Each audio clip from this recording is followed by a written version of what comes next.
Mbote mingi na bino bana mboka partout dans le monde, sika bozali na ba bazolanda biso na Bruxelles, ba bazolanda biso na Paris, ba bazolanda biso na Canada, et partout dans le monde dans nzela ya YouTube vraiment topesi na bino ba abonné hein ya chaîne na biso mbote mingi mukolo elamu na bino ba bon travail na bino et lelo na kati ya émission na bino tolobela bana ya mboka. Tout ça ba analyse moko toni to sala à propos ya politique où ils s'est passé na mboka na biso ya RDC et ndenge bazo ko nommé informateur et pétition ya Janine Mambunda ndenge elekelaki et par rapport ya discours du sous oyo ya chef de l'État apesaki na mokolo ya lobby et vraiment to ça la analyse par rapport nango et ensemble na mona mboka mwana moko ya mboka oyo alobara pe moko alobara bien et na kombo ya Arsène Mutima vraiment na kozwa tant ebeleti ya koloba mais na kopesa ye micro ensemble na question oyo peuple atuni bayeba si réellement qu'on nomme premier ministre et pardon qu'on nomme informateur na moment au premier ministre aza en exercice, est-ce que c'est possible ou impossible? Quant à mon Europe non Kouti qu'il est temps à se présenter et on se retrouve juste après. Bonjour mon amboka. Bonjour ndeko journaliste Jivency Nzimbi. Vraiment na zane sengo koyambanga encore une fois de plus na plateau oyo pona koleka kolobela bana mboka. Oyebi ke mboka afuza kana balobeli. Pour mboka so ezangi balobeli ça passe. Peuple Hollanda biso, on a profité à cette occasion et à saluer tout le monde qui nous suit à ce moment na Bruxelles partout. Je vous salue. Je sais que Zambé à Congo azobate la biso ko asali ngolu ke biso nayo tukutana à travers cette émission tozolobela mboka ngai kaka ndenge nzimba toloba. Je suis acteur politique analyste na linga politique mingi, c'est ma passion parce que il y a un adage balobaka ke soki yo tali politique était politique ekotala yo même na ndako na yo. Voilà. Il y a l'équipe pour bana mboka tout ce qui se passe aujourd'hui dans notre pays, la République démocratique du Congo. Quand je dis que j'aime la politique, c'est-à-dire j'aime aussi mon pays RDC. Où nga nazali congolais, je suis fier de dire que je suis congolais. Na mboka oyo. Voilà. Mon mboka tout moni bongo politique ya RDC vraiment ekomi elengi. Ndenge moko ezo bana mboka na kati ya RDC awa ki politique ekomi elengi par rapport que tout le monde a pétition eleki et na vote salami à propos ya président ya assemblée nationale présidente pardon ya assemblée nationale Janine Mambunda et eleki na présence na yemoko tiba changer bureau wana. Est-ce que façon o e salami laki ils ont vraiment mal à moutou ils ont mabé par rapport à nos analystes. Bon, ndeko journaliste au monde était makambo eza ko salima na mboka na biso RDC. Vous savez, plupart ya ba pays ya monde aujourd'hui ba fungoli miso na politique ya RDC. Vous savez, politique RDC a posé problème na ba Congolais aujourd'hui. Il y a beaucoup de problèmes qui se passent dans ces pays cause il y a une mauvaise politique. C'est-à-dire, depuis l'indépendance, toujours, Tilelo, peuple congolais, tout se peut la rater. Depuis Mobutu Baleka, Mobutu Asala qui bien, à un moment donné, histoire. Et les autres qui ont toujours la mémoire Nabiso, l'histoire, à un moment donné, Bebaki, et jusque-là, entré à Fidèle, hein, Mouzé, jusqu'aujourd'hui, Mboka Oyo Ezana Kimiate, peuple congolais a se pelakate. Pourquoi? Parce que lorsque dans une famille, dans un pays, où les infiltrés ba koti hein et ko sali association na sata na bandoki balobaka nini journaliste ke mbuma malbe so fande sika moko na mbuma malamu suka mbuma malamu ebebaka parce que mbuma mabe o eza ko polisaka mbuma malamu na mboka na biso RDC tozala mbuma mabe ebele ya malamu bakozala muke c'est-à-dire mboka oyo eza na problème parce que tozala mbuma mabe baza partout na ba institution nyonso ko banda likolo tikita na se. C'est pour cela le pays est connaître à un moment donné un blocage là que tu ne peux pas comprendre, imaginer que sur tous les plans de ce pays, rien ne marche.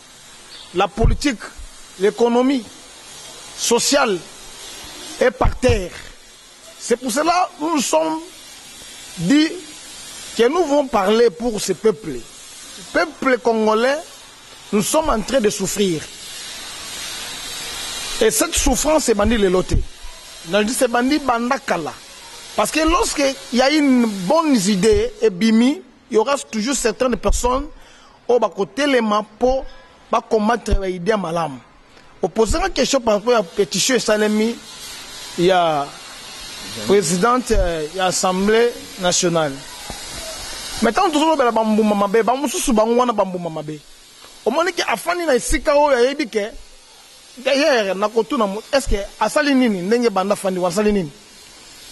Le sika fanda qui ne sika wasali nini? Au moment où le long de komi le long attend de komi na yango.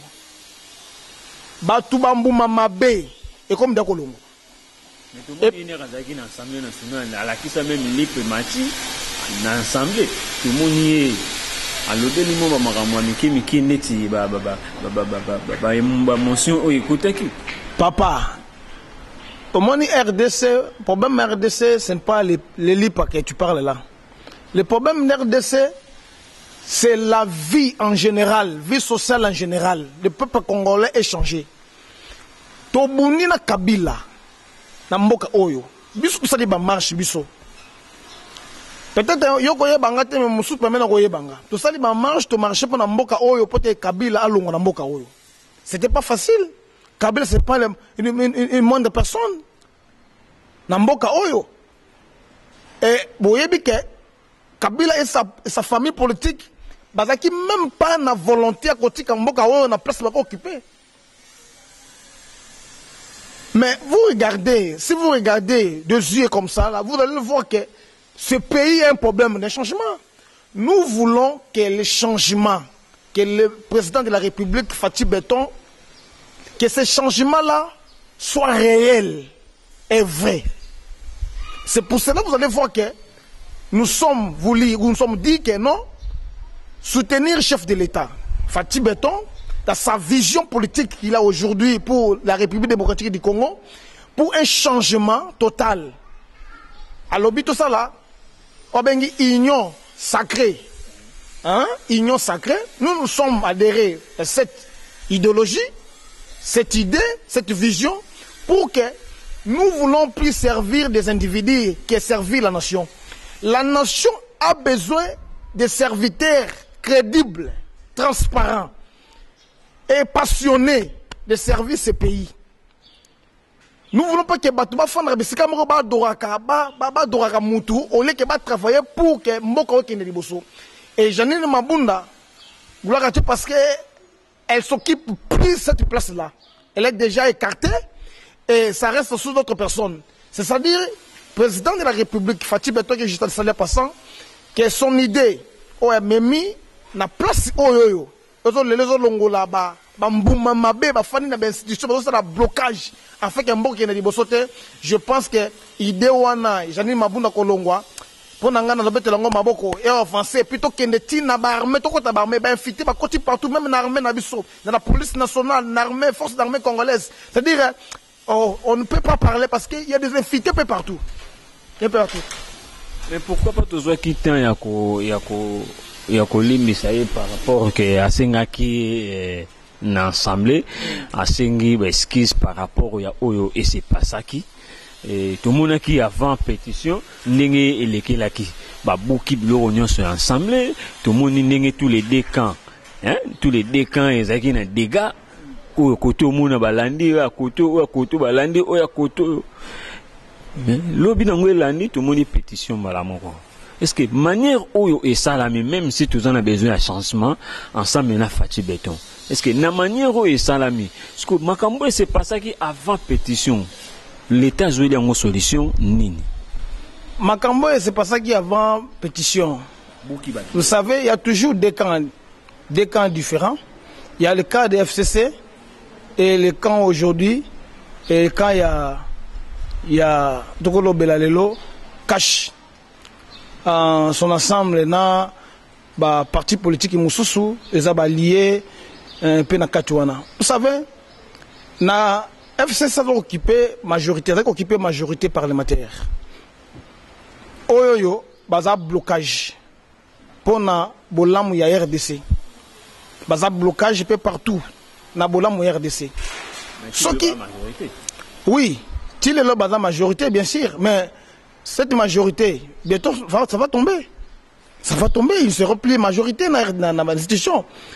Nani tikali nani un président assemblée chambre haute azokoya soki akoyi déjà chambre basse akiti et tikali chambre haute akoya, c'est-à-dire le problème est nini ta incomi oyo peuple congolais face retrouver. Je pense si ngata na lekaka na ba chaîne télévision na lobaka na lingaka makambo na lobaka si manangai bato ba pesa raison que non de quoi na kamba lobaki alobaki ya solo na lingaka te ko lekata na lobby pendant sepel sa mutu mais pendant sepel sa peuple congolais la nangai. C'est dit problème c'est que biso nous sommes des hommes de terrain. To yebi comment nini la souffrance peuple congolais souffrir. Maintenant l'état est arrivé avec Fati Béton ensemble. Batu nyonso zomona wana bazana ba FCC omona bazana ba poste bazo kipe ba poste ba ko longwa ndenge mabunda longo d'ailleurs Kabila ça sous-soupe Kabila déjà longwa ceux qui ba okantana mutu Kabila ko zonga ye wana ke na koloja ko fanda et bananyo batika de kotanga ba kombo yo batika yo bokantaka ke akozonga soko za mokonzi po ke bino bodono na mboko yo c'est fini.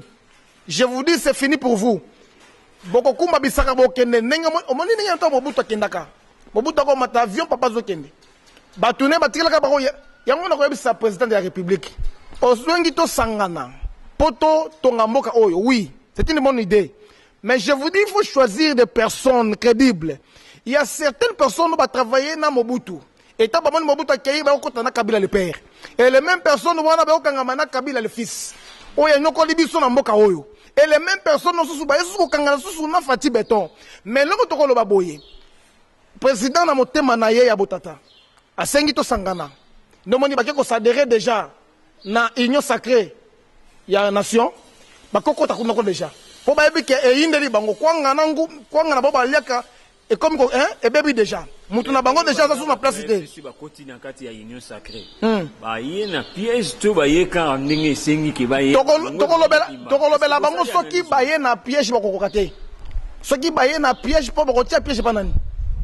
C'est-à-dire ceux qui baillent un piège, ils vont travailler dans la vision chef de l'État. Cette fois-ci, la vision du chef de l'État, c'est que changement total dans Mboka Oyo. Papa. Mais le problème est que Kabila a regretté parce que Kabila a regretté parce que entourage de Kabila qui va pourri. Entourage de Kabila, ce sont des opportunistes. Entourage de Kabila, ce sont des gens Oyo. Ils n'étaient pas venus pour aider le peuple, la nation RDC. Ils ont un niveau à l'écolo, mais pour qu'ils la nation RDC va tomber un individu comme Kabila. C'est pour cela que ma fille na la télévision, les capos, ma pesa y dit pas pesa mituka. To lobby pour na kamamboka au tokoloba. Peuple Congolais n'a partout dans le monde. Nga comme nga Arsène Mutimba tokoloba pour que yo kake to zoloba na mboka oyo pour intérêt mboka na bolamu na yo. C'est intérêt bolamu ya peuple congolais. Toko teka ngote ke ba Rwandais ba Tchadais ba ko fana na mboka ba dondwa na ba institution nyuso tandis ke ba na mboka batanga bazama yele na mboka yo et be ba comme ko teka ba cabine ba crédit na balabala na ba coin mais un licencié cabine ne Kabila comme mec biso na mboka yango cabine ndelo ko to lubi to telemi ensemble biso to telemi pona ko bebe c'est-à-dire pona ko silisa makambo wana na mboka oyo Mais tu vois, tout le monde y a liboso et l'équipe, j'anime à bon d'appui. Ce que le problème est grave au éthique, il y a premier ministre. Premier ministre, asa en exercice, si ko tozolo bana gouvernement na yé. Mais tout le monde lobby dans discours, président a lobby que dans quelques jours, azo nommé informateur.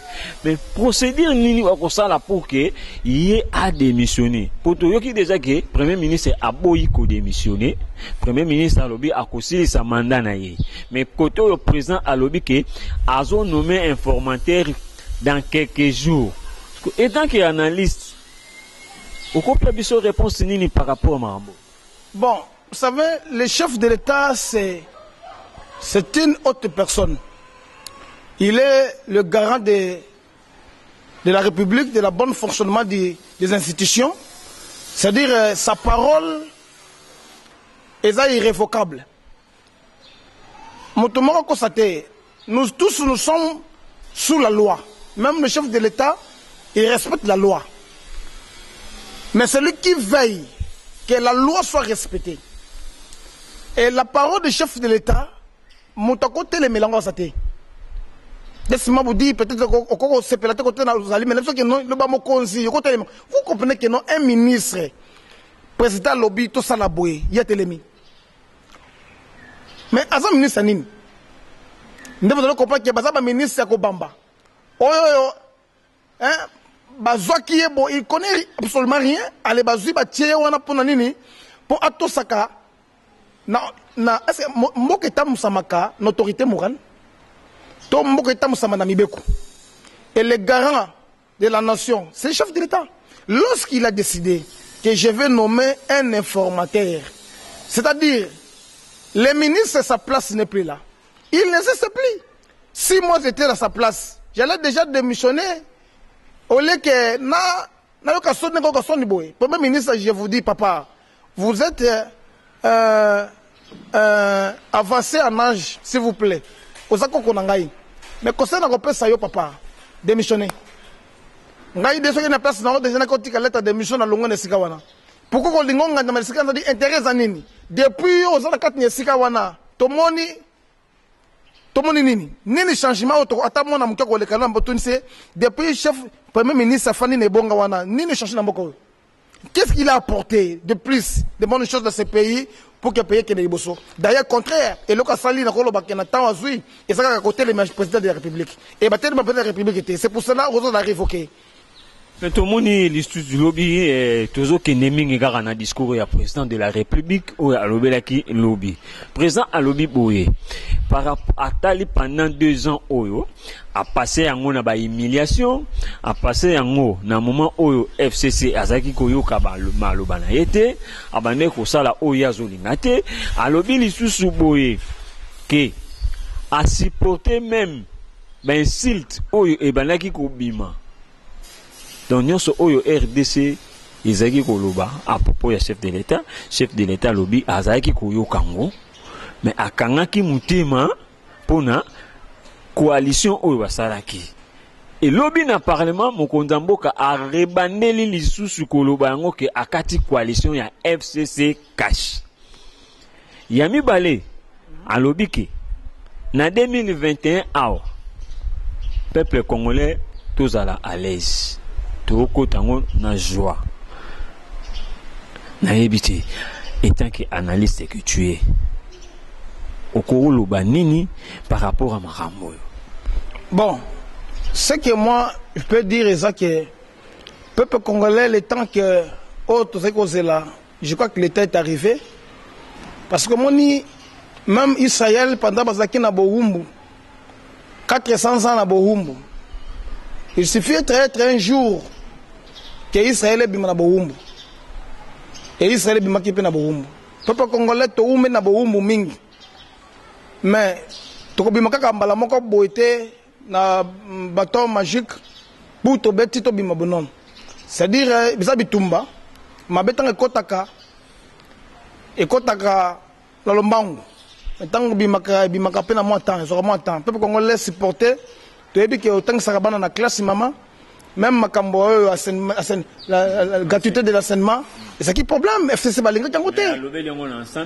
Balinga kangote, c'est-à-dire Vous savez quoi? FCC, Bango, nous sommes encore à contredire. Moi, je suis la Mouka. Moi, je suis la Mouka que vous voyez. Mais, je suis en train de soutenir le chef de l'État. Oui, parce que aujourd'hui, mon leader, que je respecte beaucoup, Jean-Pierre Bemba Gombo, Baïmoto, Manamboka, Koutazana Pessimbote. Opposition républicaine. Mais oui, républicaine.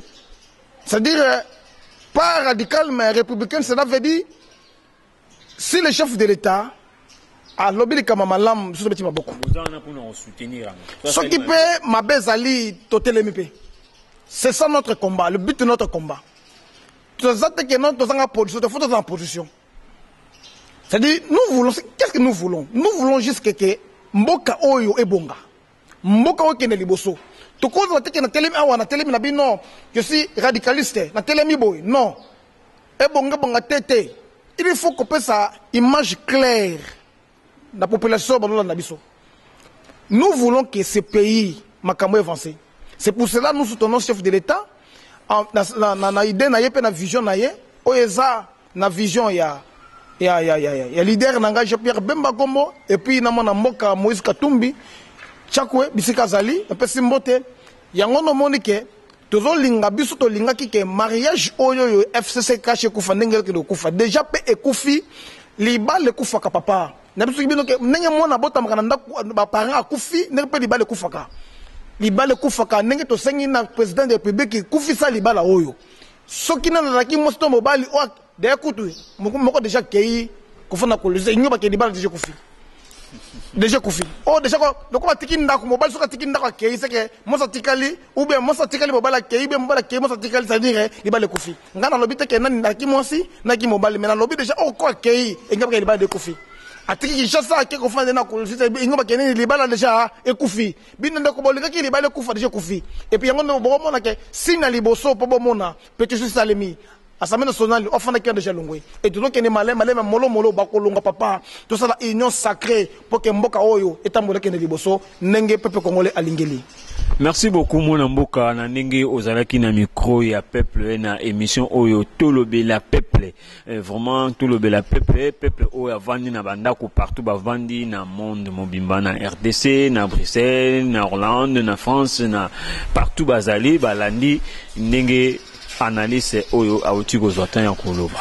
Vraiment, quant à moi, na pesibino merci, na ndenge bozala ki branché scotché, na kolanda émission ki toko oyo ezomi na kati ya chaîne na bino, na kopesa mwana mboka tant apesa numéro ya téléphone na ye, apesa ba coordonnées na ye, na bino batu oyo bo sepeli na ye, na ndenge alobi ki toko aussi, il y a des remarques à faire envers ye, et na kopesa numéro ya téléphone na ye, ezala malamu pona bino muto asepeli abenga ye azwa lisusu éclaircissement ya bien ekoza malamu pona ye vraiment quand amona tiki nanu ye apesa dernière mot na ye par rapport à la citation nyonso yo ezo salama na kata mboko na biso on a beaucoup à dire mais tande ebomi biso makambo ze ebele na mboka oyo tozolala makambo mpe ezobima mais vu ya presse esengi tozala na compteur mais tozwi tenté à la prochaine tokutana mwana mboka pesa ba oyo bazolanda yo na émission oyo tolobe la peuple bazana besoin numéro na yo bazana besoin bayeba ndenge ni bakozwa na nzela ya Facebook ndeni bakozwa na nzela ya WhatsApp. Merci beaucoup ndeko journaliste Njimbi. Je vais ainsi n'appeler merci sous le corps de plus n'engo ya minga émission biso musana biso za kolobe la peuple congolais ba ke to kolobe la yo ataba te biso na cachot to koloba na prison to koloba kaka yango wana musana biso za kaka koloba pe to koloba petit to koloba kaka petit boko yo kaka ya mo to so ba peuple congolais. Merci beaucoup mandeko balandi biso ce qui est c'est ça qui yo émission oyo vraiment ko hésiter te ko benga ngana ba numéro oyo pona vraiment encore plus qu'approfondir encore sous connaissance au nabino elongo pour na makambo tozolo belaka peuple congolais ba numéro nanga ezali plus 243 85 89 20 221 on ezali WhatsApp sur le kinga na WhatsApp pour monanga na bandeli plus 243 85 89 20 221. La petit numéro Moussoussou, plus 243 81 34 44 et 514. Ce sont mes numéros. Si vous m'appelez, bien aimé, Nakoyamba Bino, Nakoyesona Bino, vraiment malam, Bisika Bozali, vraiment Zambaba Tilabino, peuple congolais, tout ça vraiment un souci et qui est mort qui est Liboso, et on a soutenir le chef de l'État, Fatih Béton, ensemble, na Jean-Pierre Bemba Gombo, na Moïse Katumbe, puis na Bandeko Moussousou, Oyo Bazali, na Biso Lisanga, Ataba Moussoua, Outi Nanga Moussousou, Bazo Kimela, Bazo ya Kotoyo, Baya na Bangome, Baya Baite, tout ça na Fimbu, Gana pour mettre sous Fimbu, na Yena Fimbu. Tokobeta film beto kobimisa bango polele babi vers le soir la lumière apparaîtra, c'est dit bino wana bokobima boko yeba na kebozaki batu mabe bokiminga mukuna ba kotoyo tokozwa moko na bino pe bokozwa sous film ya mukolo. Merci beaucoup bo zala malam bisika bozali bo benga na numéro wana tokozwa sous mingi bokomeli ngai na WhatsApp tokosola mingi vraiment na sepeli na bino makasi. Merci journaliste. Merci na mwana mboka na ndingi wo yambaki invitation na biso pe oye vraiment na sepeli makasi vraiment na bino nyonso oyo c'est bon na bino nyonso oyo bolandi émission oyo votre numéro et ya malako ya soki bo bengi lisusu to ya makara ye et soki bo sepeli na ye bo komeli pe lisusu vraiment quand à moi na pesi bino merci na ndingi bozala qui penser là je vois ma mère Odette vraiment na sepeli na ndenge obota mwana kitoko le roi JV vraiment na pesi mbote partout dans le monde siko besoin ki na moni Jadi Luzolano grand frère propre na moni Clarisse Luzolano grand terre propre maison Clarisse Couture na Londres na pesi merci sika besoin mi mutinyo so ninge alata couture ya kitoko on ngola ta modèle africain modèle congolais obeti Kominga ka Clarisse Luzolano na Facebook ou na page nae au comelier au sengi modèle non so oyoyo olingi vraiment quant à moi na pesibino merci et to kuta na numéro mususu notre numéro de téléphone c'est 081 99 34 538. Vraiment na pesi merci mingi na moto azaki na réalisation JR Kubidi Nzalu. Na pesi merci na yo monto azaki na montage car la même personne wana vraiment nzambe apambola bino tukute na numéro mususu bye.